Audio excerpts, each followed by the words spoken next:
Welcome back, friends. Today we're talking about the world's smallest and lightest backpacking stove, which is the BSR 3000T titanium backpacking stove made in China. Got a little stuff sack here with it. Let's set it up and take a quick look at it. There we go, there, and you are good to go. This will run you about 13 to 14 bucks on Amazon, weighs a whopping 25 grams, which is 0.9 ounces. It appears to be a knockoff of the Olicamp Ion stove, which is an awesome little stove. But it costs 45 to 50 bucks and it weighs 45 grams, which is 1.5 ounces. So you're talking about almost twice the weight and about 3 times the price. Now what I was looking for was a stove that I could actually put inside my cook kit, have everything in one place. Oops, turn off the valve. So I've got a little Snow Peak pot here. That's an 830 mil pot, a little big. I'm gonna go to a 750. But with a 750 mil pot, I can carry my canister, the rest of my cook kit stuff, and my stove in it. I currently can't do that with my MSR Pocket Rocket. You can see there's quite a bit of difference in base size. A little bit of difference in height. This will be about 5 inches to the base. This one here will be about 6 inches to your cook pot. Also, the Pocket Rocket, you know, it's not super expensive. It's about 40 bucks, but it does weigh 3 ounces, so it's pretty beefy.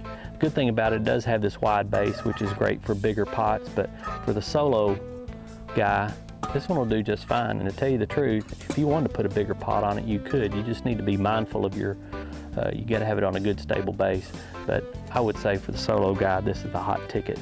Now I did do a comparison. I boiled 2 cups of water at 600 feet here, and this only took 8 seconds longer than the Pocket Rocket. So you're talking about virtually no difference at all as far as burn time. Flame pattern is going to be a little smaller on this one, which is to be expected. I mean, just look at the burner, but I just don't see how you can go wrong on that thing.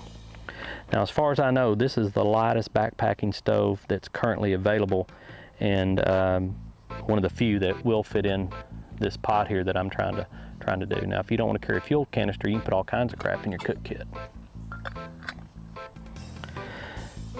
So let me just show you my plan for this thing.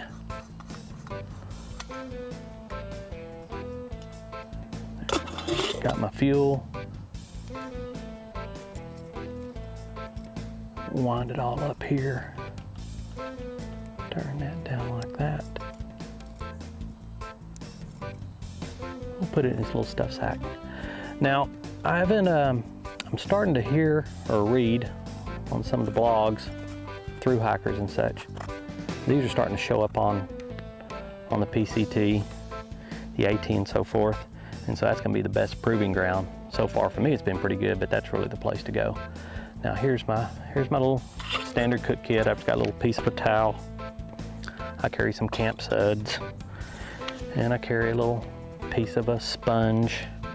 I got my Toaks foldable spork and a mini Bic. And now I can put that in there too.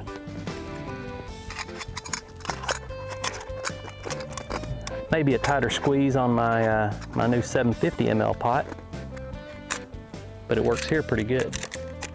Put my Ranger band on it, and I am good to go. You know, as far as moving parts, there's not a whole lot in these things, so there's not a whole lot that can go wrong. I just want to show you how I could shove it all in there. But yeah, there's not a whole lot that can go wrong in these things. I mean, it's a titanium body. You know, you got some pot stands, you got a valve, there's some O-rings in there. That's all there is. There's not a whole lot that can go wrong. But the true test is going to be guys that are using it on multi-month backpacking trips, you know, on the AT and the PCT and all these other long hikes. And so far, all the good, you know, all the news I've seen from those is, which, you know, has been pretty good. Now, would I personally take a $13 stove out on a multi-month hike that I've been planning for a year or so? Probably not. So I would just buy 2 of them and go on down the road. But so far, so good is the word on the big hikes. The MSR, it's great, and there's a lot of other ones out there that are super too, but you can't get any of them for $13. So I say I give it a thumbs up. Speaking of thumbs up, if you like what you see here, give us one. Don't forget to hit the subscribe button. I really want to hear any comments or suggestions or anything you've heard about this stove. So far, it's worked good for me. I'm fixing to do some more tests on it and see how it goes. So until next time, I hope you guys be safe out there, and I hope to see you on the trail. Adios.